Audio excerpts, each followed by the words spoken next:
Selamat datang di Besan, bercerita santai di episode yang pertama. Nah, karena Besan ini perdana, aku mau jelasin nih apa itu Besan. Besan ini adalah satu program kerja di bawah divisi konten kreator yang tujuannya adalah memperdalam topik dari tema terkait serta melibatkan interaksi dari teman-teman sekalian. Jadi sebelum kita berkomunikasi dengan narasumber, kita akan menyediakan kolom pertanyaan di story Instagram Omah Jiwa untuk memberikan kesempatan kepada teman-teman bertanya ataupun sharing tentang pengalamannya. Di episode perdana ini, kami mengundang Kak Anggi selaku founder dari Omah Jiwa sebagai narasumber. Nah, Kak Anggi, boleh cerita sedikit nggak nih gimana proses Omah Jiwa itu bisa terbentuk sampai saat ini? Oke, halo Adel. Halo Kak Anggi. Ya, halo teman-teman semua. Jadi melihat proses Omah Jiwa bisa terbentuk tuh sebenarnya nggak cepet tapi juga nggak terlalu lama gitu kan. Jadi itu berawal dari keresahan aku pribadi karena mulai dari mahasiswa sampai lulus sebagai sarjana psikologi, aku melihat ternyata banyak orang-orang di sekitar aku, khususnya masyarakat di dekat rumah yang sebenarnya butuh banget bantuan psikologi gitu, cuman dari sisi lembaga atau wadahnya itu kayak belum ada gitu. Akhirnya aku berinisiatif untuk ya udah deh, gimana ya cara menampung aspirasi dari teman-teman dan masyarakat di sekitar, sehingga kita buatlah yang namanya komunitas Omah Jiwa gitu. Dan merilis Omah Jiwa sendiri pun butuh waktu hampir setahun karena ada ketakutan buat ya enggak ya gitu, takutnya belum diterima oleh masyarakat atau ada sesuatu yang berdampak nggak enak nantinya. Tapi ternyata alhamdulillah sampai sekarang kita bisa menampung dan bisa memberikan edukasi-edukasi positif kepada orang-orang di sekitar seperti itu. Iya bener-bener tuh Kak, pasti kan itu kan prosesnya panjang banget kan. Sampai sekarang ada nggak sih kesulitan-kesulitan yang di luar dugaan Kakak, dan gimana cara Kakak mengatasinya untuk mempertahankan Omah Jiwa itu bisa sampai sekarang ini? Kalau untuk kesulitan sih menurutku secara pribadi dan juga atas pertimbangan teman-teman tim juga, kesulitan terbesar itu datang dari bagaimana kita konsisten dalam melakukan program gitu. Jadi kita kan sudah dikenal oleh beberapa masyarakat dari berbagai kota-kota di Indonesia gitu kan. Tapi di sini kita harus mempertahankan itu, gimana caranya kita tetap bisa menjadi platform atau komunitas yang bisa dipercaya seperti itu. Oke, bagus sekali Kak. Nah, setelah kita ngobrol-ngobrol nih sama Kak Anggi tentang proses gimana Omah Jiwa itu bisa terbentuk dan gimana mereka menghadapi tantangan, tema kita kali ini juga ada kaitannya tuh dengan proses, yang mana tema kita adalah tidak takut menjadi dewasa. Sebelum kita bahas proses lebih lanjut, menurut Kak Anggi nih, dari pengalaman atau dari yang Kak Anggi pelajarin, definisi dewasa itu sebenarnya apa sih Kak? Definisi dewasa gitu ya, mungkin orang-orang tuh masih sedikit rancu tentang kedewasaan gitu kan, karena kita kalau misalkan berbicara dewasa itu nggak ada sama sekali kaitannya dengan usia kronologis atau usia kelahirannya kita gitu kan. Karena ada pepatah yang bilang kan, tua itu pasti, dewasa itu pilihan, seperti itu. Jadi meskipun usia kita terhitung sudah masuk di dewasa awal atau dewasa madya misalkan, belum tentu kita sedewasa itu gitu. Jadi dewasa ini menurutku adalah sesuatu yang kita pilih, yang dalam prosesnya itu kita bijak dalam menghadapi permasalahan diri atau permasalahan di lingkungan sekitar kita, kayak gitu. Jadi dewasa dalam arti gampangnya itu kita menerima gitu apa yang ada di diri kita dan di sekitar kita, dan kita menghadapi, bukan malah lari gitu dari masalah, kayak gitu Adel.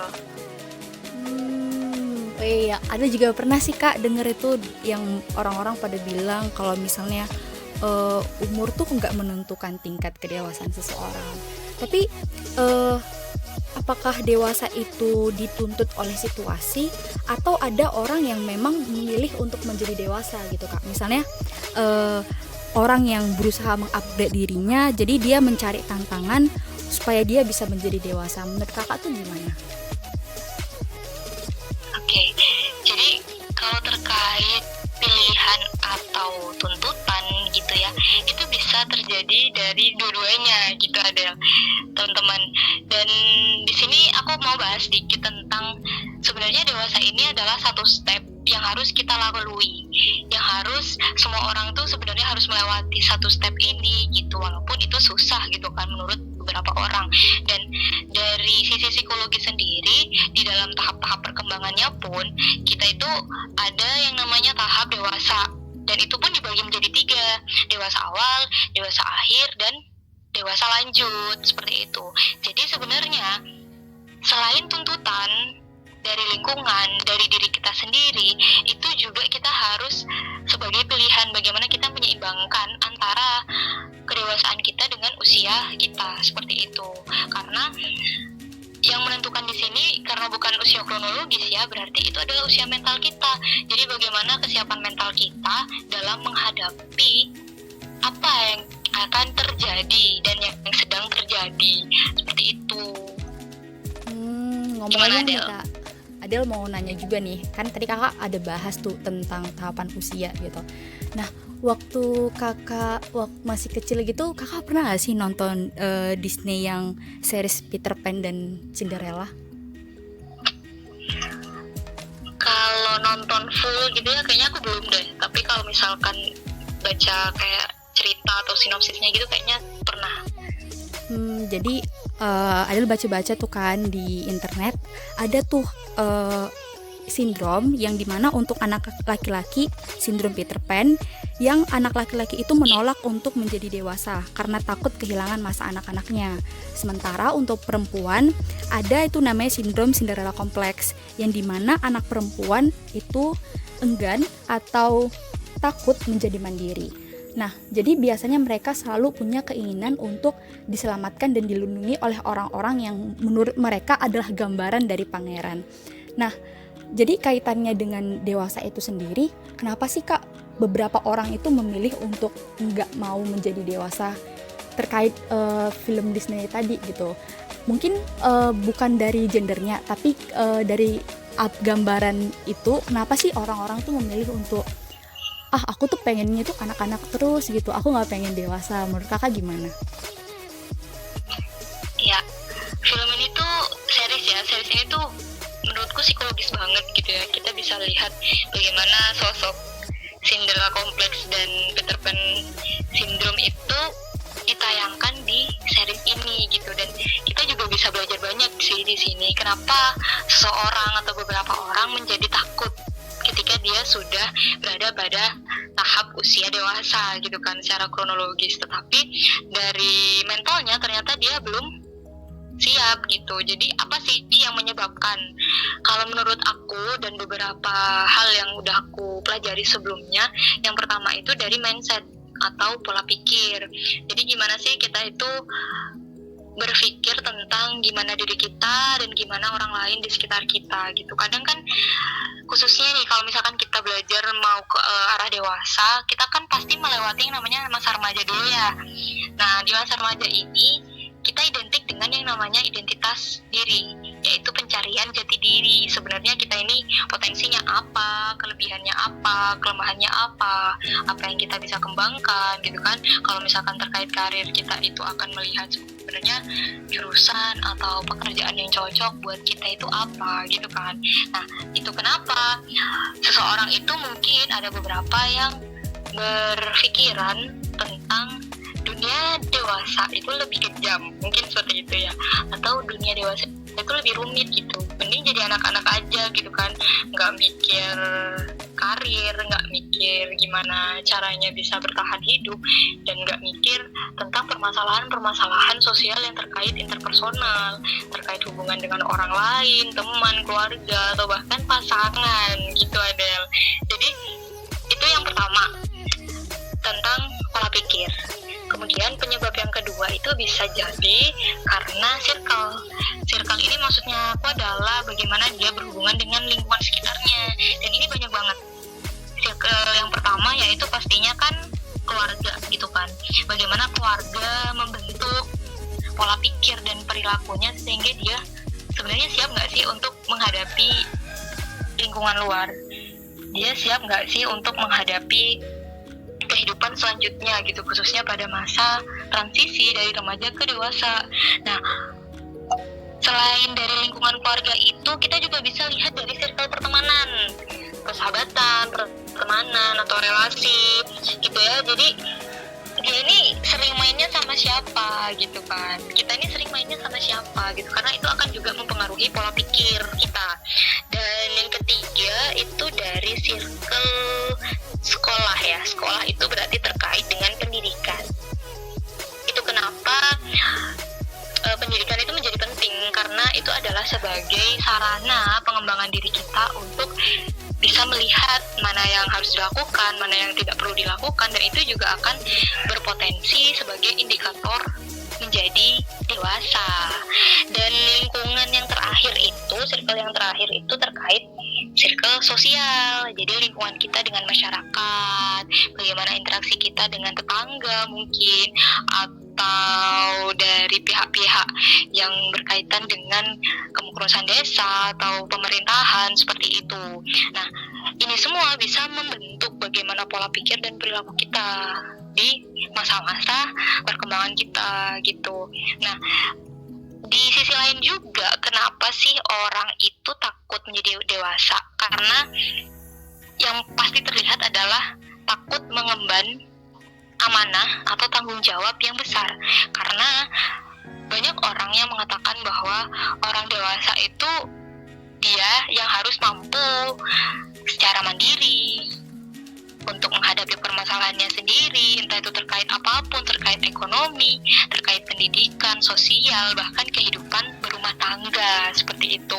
Jadi sebenarnya banyak hal yang mampu mempengaruhi kenapa sih Cinderella kompleks dan Peter Pan syndrome ini bisa terjadi. Dan memang ada beberapa orang yang mengalami itu, gitu Adele dan teman-teman. Tapi nggak usah takut ya, Adele juga nggak perlu takut sih terkait ini gitu. Jadi tinggal kita bahas tentang gimana caranya nantinya kita tidak masuk ke dalam sindrom ini, gitu Adele.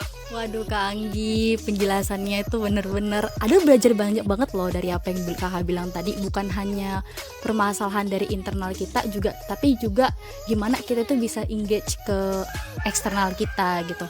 Nah Kak Anggi, dari apa yang udah Kak Anggi jabarkan tuh, Kak Anggi jelasin teori-teori perkembangan, terus gimana kita juga mengantisipasinya. Kakak ada gak sih pengalaman yang bener-bener membentuk kakak itu sampai jadi sekarang ini gitu? Ya, apa ya, kalau dari aku pribadi sebenarnya tidak mematok aku tuh dewasa pada saat ini atau dewasa pada usia segini atau karena experience atau pengalaman ini gitu. Tapi lebih kepada semua yang terjadi di dalam hidupku itu adalah proses mendewasakan diri gitu. Dan aku mengenal kalimat ini, proses pendewasaan diri itu, kalau nggak salah ya, kalau seingatku itu pada saat usia SMP. Jadi pada saat di SMP memang aku sudah diajarkan oleh orang tua khususnya itu untuk belajar hidup mandiri. Jadi BTW ya, ini by the way ya, ada yang mau cerita sedikit tentang bagaimana kehidupanku gitu kan. Nggak apa-apa Kak.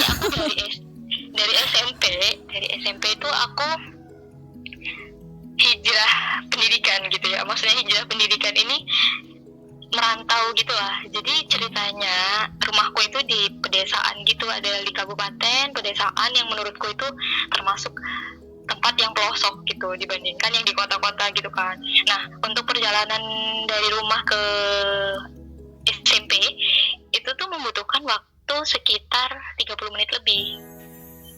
Itu naik sepeda motor ya, itu 30 menit lebih. Nah, aku harus berangkat setiap pagi kan ke sana. Nah, dari situ itu menurutku sudah proses bagaimana membentuk aku biar lebih dewasa gitu kan. Dan pulangnya pun diantar itu gini, pagi berangkat itu kan diantar naik sepeda motor, kemudian pulangnya aku itu naik angkutan umum gitu. Jadi aku tuh sempet pulang karena angkutan umum itu kan biasanya harus nunggu penumpang banyak dulu gitu ya, atau kayak masih ngantri-ngantri gitu. Akhirnya aku tuh pernah juga pada posisi pulang sekolah itu aku tuh pulang jam 12 tapi sampai rumah baru jam 2 gitu, karena nunggu angkutan umum yang dia tuh ngetemnya lama banget gitu. Dan itu menurutku proses yang gak bisa dibeli oleh apapun, dan gak semua orang mengalami ini gitu, dan disitu aku bersyukur. Nah itu pada SMP ya Delia. Jadi dari situ aku sudah mengenal bagaimana kehidupan ini akan membuat aku berproses menjadi lebih dewasa. Kemudian masuk di SMA lagi. Jadi di SMA itu memang aku sudah melanjutkan kegiatan-kegiatan organisasi dari SMP itu, mulai dari OSIS, pramuka dan sebagainya. Jadi di SMA aku udah mulai mandiri karena nggak perlu diantar lagi, jadi aku naik motor gitu kan. Dan aku sempet kos di SMA setahun, dan di situ aku juga ngerasain, oh ini ya rasanya menjadi anak kos untuk persiapanku sebelum kuliah kayak gitu. Dan menurutku titik puncaknya yaitu ketika aku di perkuliahan khususnya belajar psikologi gitu ya. Dan disitu aku banyak belajar tentang apa yang belum aku tahu sebelumnya, dan ternyata bagaimana aku menghadapi kehidupanku sendiri dan bagaimana aku tetap menghargai orang lain di sekitarku gitu. Dan menurutku sampai sekarang pun aku belum dewasa gitu kan, masih harus banyak hal yang harus aku lewatin, masih banyak step yang harus aku lalui untuk menjadikan aku benar-benar lebih dewasa lagi gitu. Karena menurutku dewasa itu nggak ada ujungnya gitu, ada teman-teman, nggak ada ujung, nggak ada dimana kita berhenti untuk dewasa. Yang pasti adalah dari semua proses itu akan mendewasakan diri kita gitu. Jadi dewasa itu menurutku nggak ada habisnya gitu. Gitu Adel. Iya. Jadi Adel bisa tarik kesimpulan dari pengalaman kakak kalau misalnya tiap orang pasti punya pengalaman dewasanya masing-masing. Nah tapi kedewasaan itu sendiri bukan hal yang bisa dicapai dalam satu waktu gitu, tapi pembelajaran yang gak ada habisnya. Oh ya kak, ngomong-ngomong nih, ada nih pertanyaan menarik dari teman-teman yang mungkin terkait dengan di usia kita sekarang ini di umur 20. Apa semua orang itu merasa resah gitu akan masa depannya, dan apa orang-orang yang ada di umur 20-an ini tuh kebanyakan cuman overthinking aja gitu, kebanyakan didominasi dengan overthinking daripada bertindak untuk menyelesaikan permasalahan yang mungkin menurut mereka merasa resah akan masa depannya. Menurut kakak gimana? Berarti yang penanya ini menganggap bahwa semua orang di atas usia 20 tahun itu ngerasa takut dewasa gitu ya, atau ngerasa overthinking, takut akan masa depan gitu ya. Kalau menurutku pribadi dan beberapa yang sudah aku pelajari, tidak semua orang mengalami yang namanya ketakutan akan kedewasaan atau masa depan. Tidak semua. Namun ada pada beberapa orang itu yang mengalami ketakutan, kecemasan, yang itu tuh berlebihan. Tapi di sebagian orang mungkin pada awalnya kita wajar loh untuk takut, untuk kayak khawatir nanti aku masa depannya gimana ya, gimana aku cara menghadapi ini, apalagi mungkin yang sudah masuk ke dalam jenjang pernikahan gitu ya di usia muda, gimana caranya untuk menghadapi pasangan atau mengatasi masalah di keluarga tanpa campur tangan orang tua gitu. Dan itu sebenarnya kewajaran bagi setiap manusia yang akan bertransisi dari remaja menuju dewasa awal gitu, yaitu pada usia mungkin orang menganggapnya usia 20 tahunan gitu. Makanya sekarang ada teori baru yang namanya quarter life crisis gitu kan, yaitu di mana usia seperempat abad kita ngerasa bahwa kita tuh krisis gitu, melihat gimana sih masa depan yang harus kita hadapi, bagaimana harus memproses karir kita kayak gitu. Tapi tidak semua terjebak dalam itu gitu. Semua orang mungkin akan mengalami yang namanya kekhawatiran selama masa transisi, karena karena dia proses mencari gitu kan, eksplorasi. Tapi yang harus kita tahu adalah tidak semua orang terjebak terus-menerus di situ. Jadi bagi sebagian orang itu adalah salah satu proses pendewasaan diri yang dimana kita tuh kita di hadapan masalah dalam kekhawatiran masa depan gitu ya. Ya udah, kita langsung cari solusi. Kita langsung sharing sama orang lain, kita cerita sama orang tua, habis itu kita sharing sama kakak kelas atau orang-orang yang menurut kita itu lebih expert gitu kan. Dari situ menemukanlah namanya solusi, dan dari situ keluarlah dia dari yang namanya krisis quarter life crisis itu, atau krisis menjadi dewasa itu gitu. Jadi tinggal kita itu memilih, kita itu mau milih terjebak terus-menerus di ketakutan itu, atau kita keluar dengan cari solusinya gitu, Adel dan teman-teman. Terus Adel mau nanya juga nih Kak, kan tadi Kakak bilang itu kan ada orang yang dia mencari solusi atau ada yang terjebak juga. Nah, mungkin di antara itu ada beberapa hal ketika di umur 20-an itu orang ngerasa bukan cuma dari dirinya gitu, tapi juga dari eksternal itu menuntut mereka gitu. Misalnya kayak ya pertanyaan klise sebenarnya, cuman untuk beberapa orang cukup sensitif kan Kak. Misalnya kayak kamu kapan tuh lulus, atau kamu kapan tuh nikah gitu. Pertanyaan-pertanyaan itu yang sebenarnya adalah bentuk dari tuntutan masyarakat gitu, tuntutan orang-orang lah gitu, orang-orang terdekat kita gitu.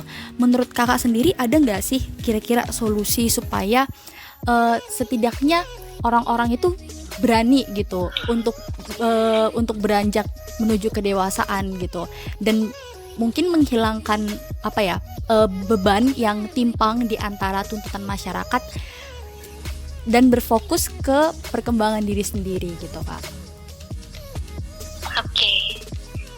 Gimana solusinya gitu. Oke, sekarang kita bahas solusi praktis, gimana caranya kita bisa siap mental gitu ya, Adel ya. Iya Kak. Nah, kalau dari situ aku membagi ke 3 poin ya. 3 poin praktis gimana caranya kita bisa belajar lebih dewasa gitu. Yang pertama, open mind gitu. Jadi kita dari jurusan apapun, dari lulusan pendidikan apapun, dari background keluarga apapun, kita harus open mind. Open mind ini kan berarti kita memiliki pikiran yang terbuka. Kita mau menerima masukan, kita mau menerima saran, kita mau menerima informasi yang itu tuh penting buat perkembangan kita, buat bagaimana proses kita dalam kehidupan gitu. Jadi caranya buat open mind itu kan banyak hal ya, mulai dari misalkan nonton idola yang memiliki positive vibes gitu kan, atau nonton YouTube yang di situ tuh membahas terkait bagaimana proses self development, pengembangan diri dan sebagainya gitu. Itu terkait open mind. Jadi yang pertama sendiri kita harus open mind, yaitu merubah mindset itu tadi. Nah, yang kedua yaitu kita punya kemauan belajar dan usaha yang keras gitu kan. Jadi kita mau dewasa nih, tapi kita nggak mau usaha keras, kita nggak mau usaha lebih keras dari orang pada umumnya gitu. Dan ini berkaitan dengan yang namanya out of the box gitu kan. Jadi kita belajar untuk keluar dari zona nyaman kita gitu. Kita jangan hanya terkungkung pada satu kondisi atau pada satu tempat waktu yang di situ tuh membuat kita ya udah nih aku merasa cukup, ya udah nih aku ngerasa puas dengan pencapaianku sekarang gitu. Itu yang membuat kita menjadi stuck atau diem di tempat gitu kan. Padahal masih banyak proses yang harus kita lalui gitu, dan kehidupan kedepannya itu juga akan semakin banyak menuntut kita untuk penyelesaian masalah kayak gitu. Jadi kita harus keluar dari zona nyaman kita. Gimana caranya keluar dari zona nyaman kita? Itu berkaitan dengan kita sering baca informasi, berita, kemudian kita baca buku misalkan, atau nonton YouTube itu tadi yang berkaitan dengan problem solving, atau film-film yang edukatif yang berkaitan dengan permasalahan kehidupan yang pengen kita lanjutkan nantinya. Misalkan nih yang mau prepare kuliah atau lanjut pendidikan, berarti kita akan mempelajari bagaimana kehidupan di masa mahasiswa S1, S2, dan S3 juga kan pasti punya perbedaan masing-masing. Jadi gimana caranya kita melihat di situ gitu, apa bedanya nih, sehingga biar aku bisa mempersiapkan gitu. Nah, kemudian cara yang lain itu misalkan kita mau prepare pernikahan gitu ya di usia 20-an gitu kan, mungkin orang-orang udah mikir yang namanya pasangan hidup gitu. Jadi kita bisa yang namanya mungkin ikut seminar pranikah atau sharing dengan konselor atau psikolog atau praktisi-praktisi pernikahan gitu ya, praktisi yang memang dia fokus di kehidupan pranikah. Dari situ kita juga bisa ada kemauan untuk ngelihat dan keluar dari zona nyaman itu gitu. Kita nggak stuck, jadinya kita berpikir berkembang seperti itu. Kemudian yang ketiga, caranya yaitu mau sharing. Jadi mulai sekarang kita harus menghilangkan yang namanya duh malu nih mau cerita, duh malu nih mau kumpul sama teman-teman, mau sharing terkait permasalahan diri atau permasalahan pendidikan gitu ya. Jadi mulai sekarang kita harus berani untuk cerita, berani untuk menanyakan sesuatu hal yang memang belum kita pahami gitu. Itu tuh bisa ke siapa aja. Salah satunya mungkin bisa ke orang tua, atau mungkin kalau misalkan di dunia pendidikan kita ke kakak kelas atau ke kakak tingkat gitu ya. Atau mungkin di luar itu, misalkan yang sudah berumah tangga, ayo kita sharing aja sama misalkan suami, istri, atau mertua kayak gitu. Dan semakin banyak kita sharing sama orang lain, semakin banyak kita berbincang gitu ya terkait permasalahan kehidupan dengan orang lain, kita akan semakin memiliki wawasan baru, informasi baru, dan itu akan membuat kita akan semakin open mind gitu. Jadi balik lagi ke open mind gitu. Dan dari tiga itu, kalau misalkan kita bisa melakukan secara konsisten, kita akan memiliki wawasan baru. Sebenarnya kita siap untuk menjadi dewasa gitu, Adel. Ini aku bantu teman-teman untuk ngerangkum ya, tadi yang Kak Anggi bilang. Yang pertama itu tentang persepsi gitu, gimana kita mempersepsikan sesuatu. Terus yang kedua itu tentang edukasi, kita mau belajar dan kita mau keluar dari zona nyaman kita, kita mau out of the box gitu. Dan yang terakhir itu terkait dengan sharing, kita mau dan berani untuk membagikan pengalaman-pengalaman kita dan juga keresahan kita ke orang gitu. Jadi beban yang kita punya itu bukan kita tanggung sendiri. Nah, jadi mungkin untuk podcast bercerita santai kita yang pertama ini cukup sampai di sini dulu. Kalau misalnya ada pertanyaan-pertanyaan lain, mungkin bisa dilanjutkan di podcast selanjutnya. Dan untuk Kak Anggi sendiri, makasih ya Kak Anggi udah mau jadi narasumber di podcast pertama kita. Ya, sama-sama. Terima kasih semuanya. Terima kasih teman-teman. Terima kasih Adel. Sama-sama Kak Anggi. Nah, jadi itu dulu podcast dari bercerita santai kita pada hari ini. Sampai jumpa di episode selanjutnya.